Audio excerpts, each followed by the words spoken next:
Stel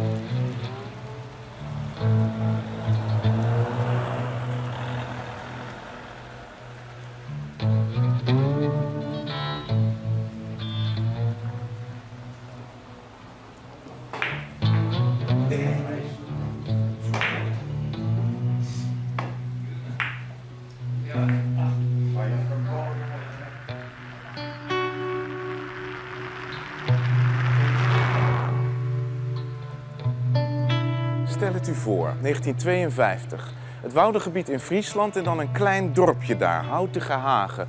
Van een armoede die in Nederland ook toen al onbestaanbaar leek. Mensen leefden van de opbrengst van de hei of van de huiden van mollen die ze vingen. De werkloosheid was er 20% tegen 7, nog wat landelijk.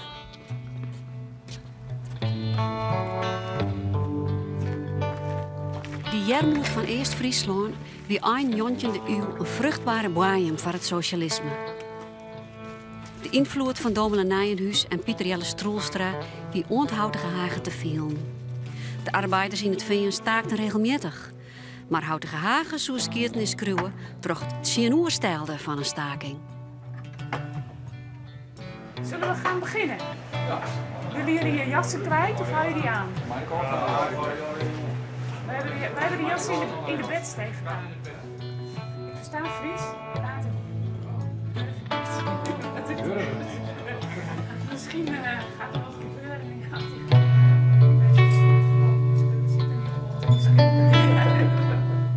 Ik ga jullie vanavond meenemen in het eerste traject van de opdracht die jullie binnen Houtbewerken gaan doen. Jullie gaan dus picknicktafels maken voor het badhuisje. Oké, schets een picknicktafel.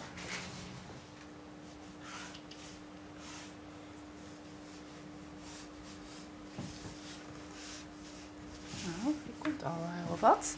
En het zijn niet zomaar tafels.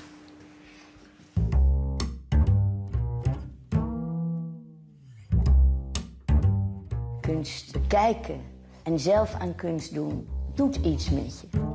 Het ontroert je, of het wint je op, of je wordt er heel vrolijk van.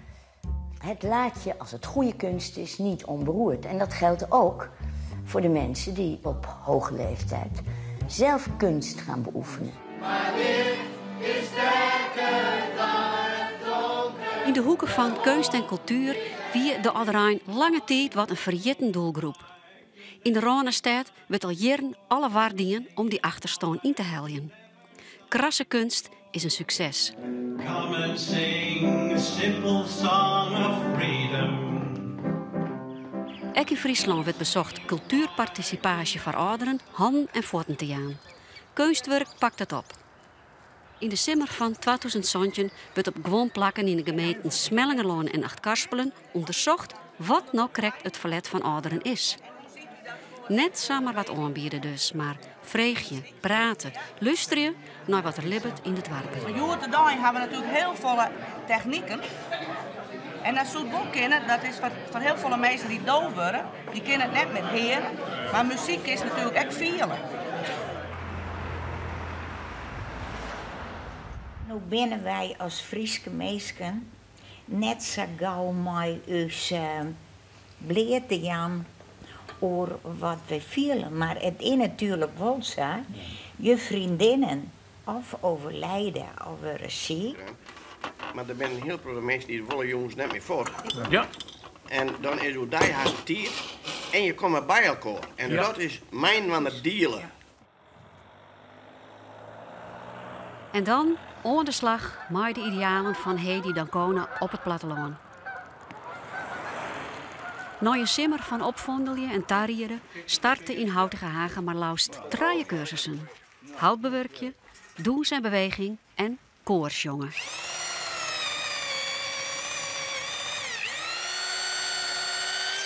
Kijk, dit gaat razendsnel. Gaat iets sneller.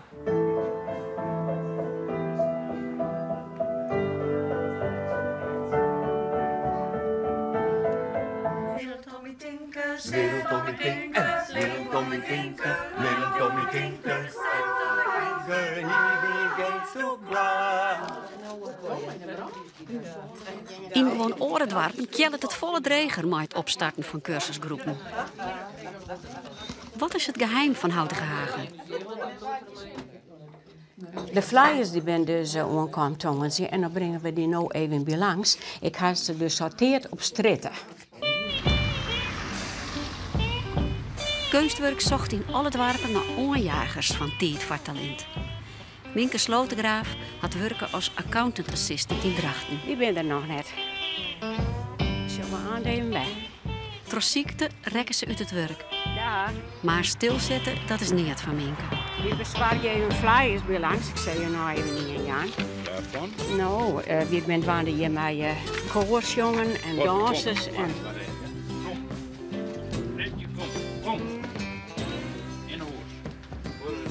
We brengen van een mooie flyers bij ons voor onze presentatie van aankomende zaterdag.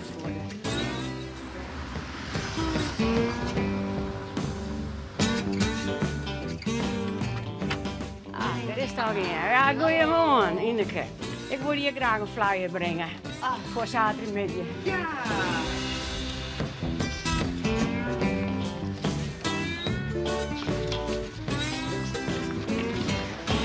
Maar Minke, maar waarom al die moeite om bij iedereen bij de dwarrendeel te gaan? Dat is een hele put.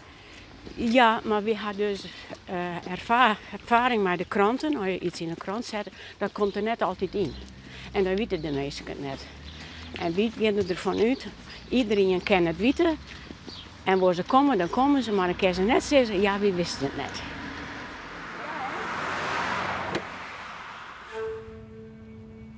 In 1952 kwam Houtige Hagen landelijk in het Nijs. Een ploeg werkloze jonge man nam de scheppen op om de Parkenwiek te verbeteren en eerst leend naar werkje voor. Het initiatief werd bekend als de omkeerde staking. Minke wie doet 18 jaar oud en wanneer doet nog maar hard en mem in droeg aan.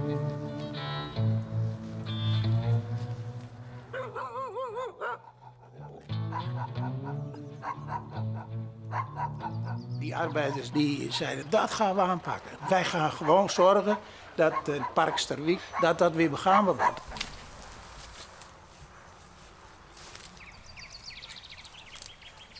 Staat u ook op die foto? Ja. Ja. Alle twee. Alle twee. Ja. Waar? Hier en daar. Bent u aan het doen daar? Nou, ontginnen. En je kan wel zien hoe diep als we hier ontginnen.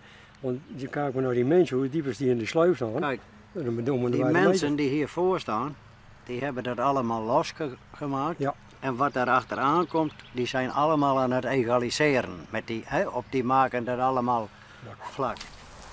Zo konden de band van Houtige Hagen ten naai met droege voeten op squallen komen. Ja, dit is feitelijk historisch erfgoed, zou ik zeggen. Het is historisch erfgoed. Als je langs rent, dan mag je even denken wat die man toen al gepresteerd had. En dat het nog nergens meer te zien is. Het is gewoon voorbij. Die mentaliteit van de omkeerde staking uit de jaren 50. Is er nog wat van oren in het dorp? Die mentaliteit is er net meer. Van nou, we zetten de schouders eronder en we doen het zelf op. We kennen het zelf op met eigen krachten. Dat is ook weinig van Silverug. Als het gaat om samen de schep in de hand te nemen, om het zo maar eens even uit te drukken, dan vind dat hier nou wel weer waarom. Het wordt minder natuurlijk, maar dat zit er nou wel in. Maar je moet de meesten wel persoonlijk aanspreken. Je moet ze net via de krant benaderen of via een folder. Dan krijg je de meesten op een vorm. Maar ze persoonlijk benaderen. Ons kent ons is het heel wat. Dus dan moet ze persoonlijk aanspreken. En dan is ze nou wel een rij om wat te doen voor het algemeen belang. Zeg maar. Onbewust heb ik wel iets met die staking gedaan. Want het laat wel zien dat Houtige Hagen natuurlijk een dorp is. Als het erop aankomt, dan zijn ze er voor elkaar. En dan gaan ze met elkaar ergens voor. Dat heb ik eigenlijk misschien wel steeds in mijn achterhoofd. Om inspiratie op te doen is het eerste wat de houtbewerkingsgroep dacht na de tentoonstelling Stormhout in het Natuurhistorisch Museum.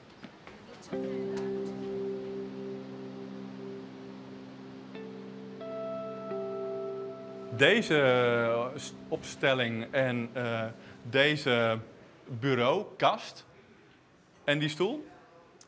En wat wel een mooi detail is, ik zal even laten zien dat deze kast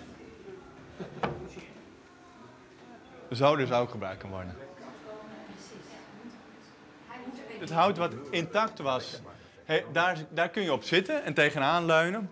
En het hout wat eigenlijk al bijna doorgerold was, daar heeft hij de poten van gemaakt. Als je bij me thuis kwam, dan had ik dit er wel afgezaagd. Dat stukje ook. En kun je zeggen waarom? Ja, ik vind dit het mooi, verrast. Dat gaat steeds verder.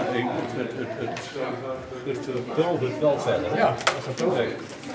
Ja, dat breekt me zo af. Ja. Ja. Ik heb duidelijk zien, dit is het maken van stormhout. Alles zit erin.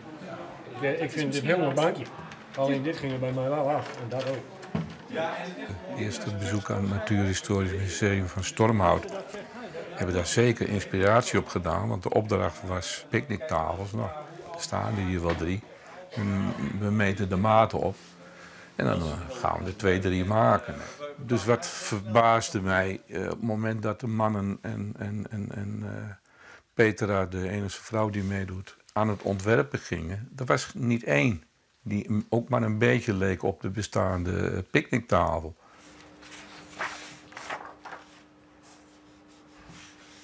Concentratie. Nog even, heel eventjes voor de laatste hand. Nou, er komt al wat. En het zijn niet zomaar tafels. Ja, nou, daar was het ook voor bedoeld. Ik ben geïnspireerd door het aardewerk. Oké. Potloden neer. We stoppen. Strenge juf. Er gebeurde zeker iets in het Waldhuske toen ze gingen tekenen. Toen ik ze vroeg van teken het eerste wat in je opkomt bij een picknicktafel. De eerste tekening die de mensen maakten, de eerste ideeën die ze neerzetten, waren meteen al heel erg raak en waren meteen al heel erg geïnspireerd.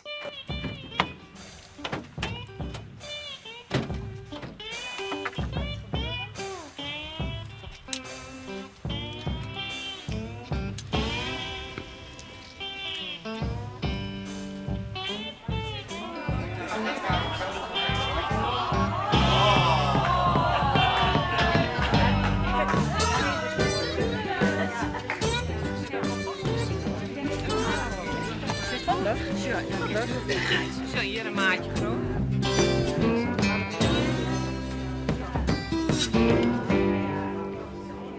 Komt-ie. Eerste couplet. When I was just a little girl, I asked my mother, what will I be? Will I be pretty? Will I be rich? Here's what she said to me. Een stuk beter. Je komt in binnen en dat is wel heel belangrijk. Want de mensen, de buurt komt langer net meer, nou Tronman, dat hebben we nog nooit in. Maar er wordt toch wel meer contact met de oudere buurten die we gewoon hebben. En dat is net meer zo. She's the woman that likes to Big Baloo, she's my Big Baloo, linksom. Naar achter. En naar voren.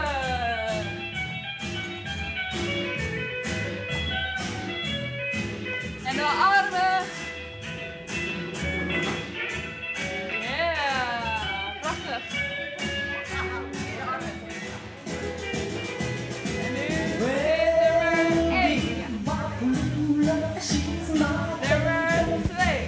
nu nummer 1. Nummer 2. Nummer 3.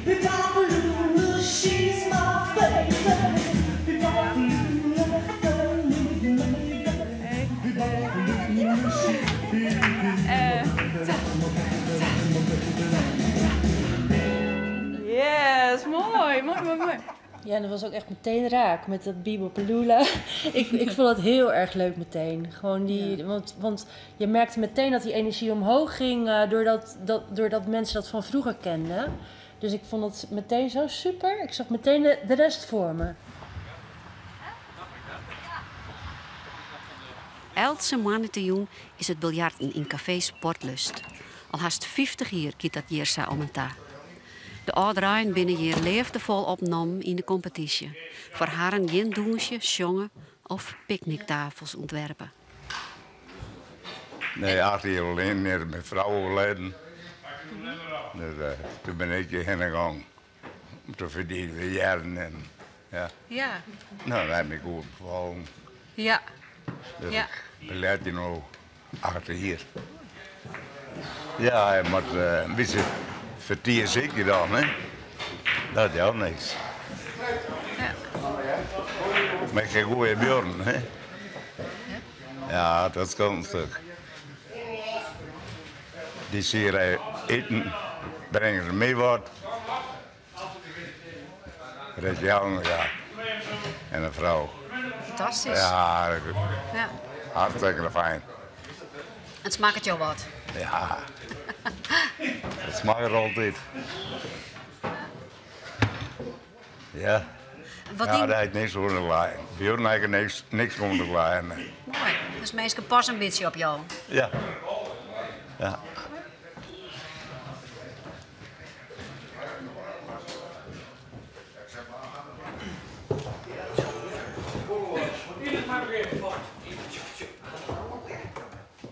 Ine Spultrum wie verhinnen wethouder bij de gemeente Smellingerlaan.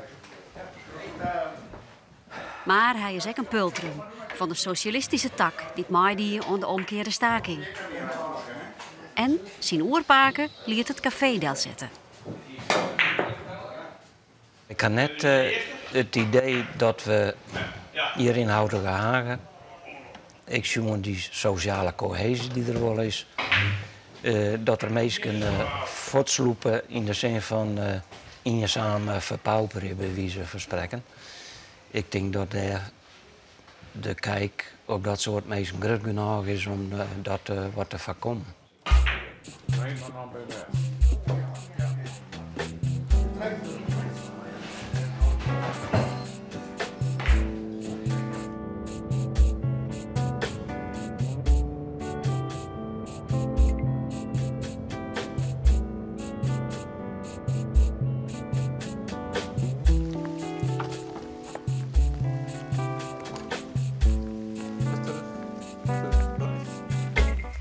Mooi blijven.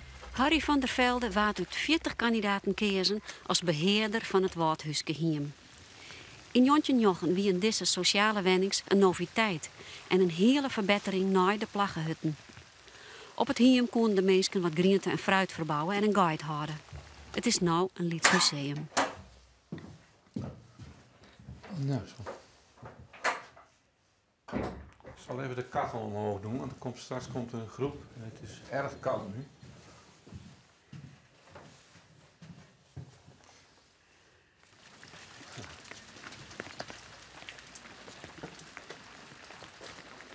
Zo. In uw varig leven wie Harry meubelmaker. Kijk. Dit was mijn vroegere werkplaats. In de oude boerenschuur met een oude lintzaag, balken. Hij leerde het vak van Willem Vos, de masterskipbouwer van het VOC-skip de Batavia. In Sint-Jabek hielden ze te jaren een meubelmakerij en bouwden ze een botter. Kom maar eens.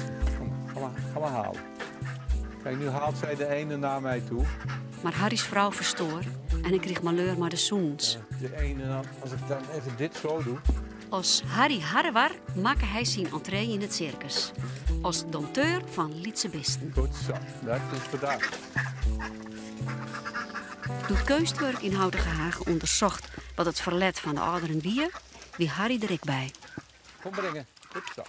Dus ik was gewoon geïnteresseerd, ben ik bij die bijeenkomst erbij gaan zitten. En ja, toen bleek al heel snel dat het toch de richting timmerden meubelmaken ging. Ja, dan werd ik steeds enthousiast. Ik denk, daar kan ik wel wat in betekenen. Er staan 2 stammetjes. Deze cape is ingezaagd de vorige keer. De maten zijn afgeschreven. Maar nou wil ik die cape, die moet precies aan de onderkant terugkomen. Dus de vraag, even 2 en 2. Hoe krijg je deze maatvoering, hoe krijg je die aan de onderkant over. Dus als jullie daar even 5 minuten met 2 mannen even over willen denken. Als je hem zo naar beneden... Een paar jaar coach geweest bij het Friesland College in de fijnhoutbewerking en scheepsbetimmeren. Dus ja, ik zag eigenlijk mijn beroep wat ik al jaren geleden mee gestopt ben. Ja, ik werd dan enthousiast. Ik zag allerlei mogelijkheden. Hier, hou vast. Hier is de gleuf. Ja. En dan ga je zo naar beneden. Ja, moet een andere boven zeker niet. Hij zou een heel klein beetje die kant uit moeten. Aan de andere kant. Nee, de andere kant uit. Ja, stop. Op het moment dat ze denken, we hebben de oplossing gevonden. En je denkt van nou, het zou misschien toch net nog een klein beetje anders kunnen. En dat ik dat dan opper en dat dan opgepakt wordt van nou, moet dat nou? Moeten we dan weer anders denken? Moet het dan weer? Het is toch goed zo? Nou, denk toch maar even na van hoe kan het toch nog... Hè? Misschien kan het met een ander materiaal of kan de constructie iets anders. Want denk nou eens na hoe die tafel er straks uit gaat zien. Als we daar boomstammetjes onder gaan zetten, wat nu net bedacht is. Dat is natuurlijk mooi, die boomstammen. Want die passen weer bij die bomen die bij dat waldhuisje staan. Dat is zo mooi. Staat hij erop? Als het goed is, staat hij erop. Nou. Ik zie meestal hier wordt een druk ervan, maar uiteindelijk staan tafel, ja, die kan je eigenlijk niet nuttig doen, of in die wil meisje. Maar dan mogen we net zo vol praten, maar daar hou ik niet van. Nee, wil het volle praten? Ja, dat ze door het kunstwerk binnen, maar ik bedoel meteen maar een picknicktafel. Dus we hier eerst wordt pompenbed heen wat horen en dan ja, een tafel, model. En dan moesten bankjes bij waar je net doorheen stappen moesten. Dus ja, een keer steeds maken, maar ja, dan zit je met het verhaal, het zit los. En is dat handig. Ze hebben mijn ontwerp van het blad gekozen, collectief. Ja, dat is natuurlijk best heel leuk. Ja, ik vind dat heel leuk. Even een klein moment en ik heb jullie ook allemaal die tekening toegestuurd. Nou, zeg maar wat jullie ervan vinden. Ik heb hem hier nog even in het groot. En uiteindelijk is gekozen voor de kantige tafel. Omdat zeg maar, het is een rechthoekige tafel waar de scherpe kantjes van afgehaald zijn. Zo zien we hem. Dus het is een vriendelijke tafel. Hij oogt vriendelijk. En het leuke van deze vorm is dat je hem ook aan elkaar kunt zetten. Je kunt zeg maar spelen met de manier waarop je de tafel bij een grotere groep mensen aan elkaar kunt zetten. Ja, tijd voor talent. Tijd is tijd voor talent. Ja, dat past ook best in. Ja. Of open met al het borsthaar eruit. Oh ja, het staat goed hoor. Het staat je mooi. Nee. Zie je dat niet? Ja, nee. Oké? Ja, moet je even goed kijken. Het staat hartstikke mooi bij je. Tijd voor talent. Oh, waar zijn die bewegingen nou? Wat is nou het allerbelangrijkste als je ouder wordt? Waar moet je nou het meest om denken? Nou, bij mij om denken dat je dus zelfskip hebt, dat je iets te doen hebt, dat je contact hebt met andere mensen, dat je ergens heen kennen. Want als je nergens meer heen hoeven en kennen, ja, dan verpieter je. Je moet er wel uit huis gaan. Ja, want ik ken dus wel andere mensen die zitten altijd thuis, die komen er nooit uit. Nou, dat is toch niet goed.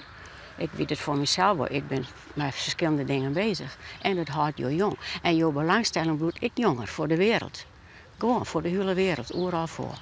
Je kan er nog ergens over bijpraten. Je gaat nog wat zien, je gaat wat nice. Nou, dat is zeer belangrijk.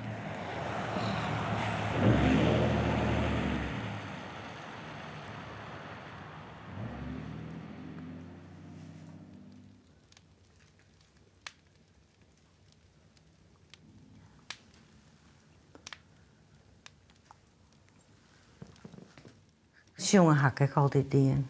Ik stel iets van me op een bühne. Dus. Alle dagen ben ik met de kop bezig, computers. Dus dan is het ook leuk om met de hand te werken. Hè? Het is voor mensen die ze wat in beweging houden worden, maar ik ben altijd in beweging. Ik zit eigenlijk nooit stil.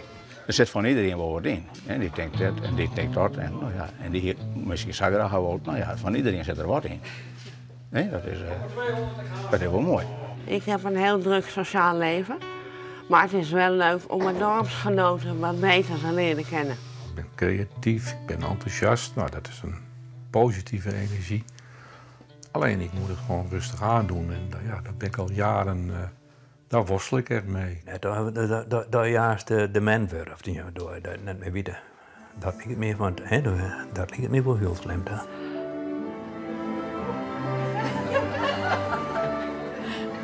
Niet te veel nadenken, dat helpt ook niet.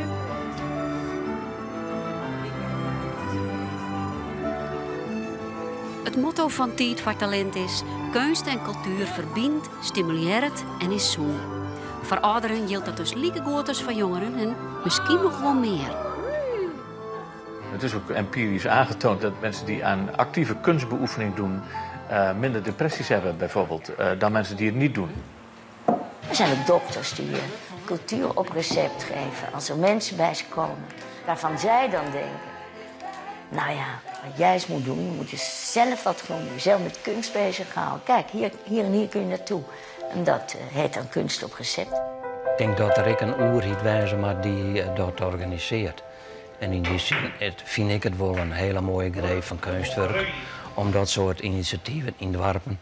Wat ze nou wel net mij door op te zetten. In ieder geval de gelegenheid te bieden om dat soort dingen mee te doen. Nou mensen van harte welkom. En we zijn hier vanavond bij elkaar voor de Tijd voor Talent voorstelling van de mensen uit Houtiga-Hagen te zien. Nou, alles gewoon met huis bezet, ja?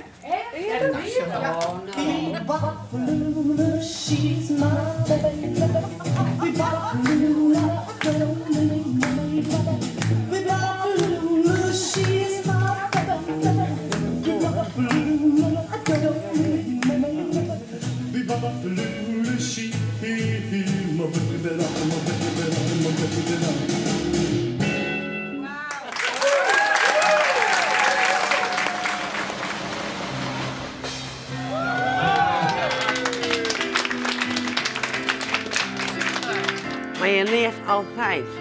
En zolang je leert, leef je. When I was just a little girl, I asked my mother, what will I be? Will I be pretty? Will I be rich? Here's what she said to me. Que sera, sera. Whatever will be what will be. The future's not ours to see. Que sera, sera. Que sera, sera. Que sera. Nou hebben we eigenlijk alles behandeld, dus ik zou zeggen, hartelijk dank nog een keer dan maar wien en Woltuus en aan de oren keer.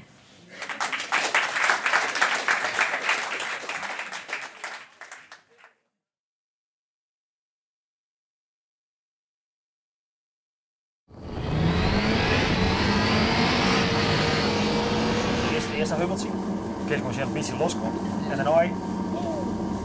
Komt weer. Oh. Ja, zijn.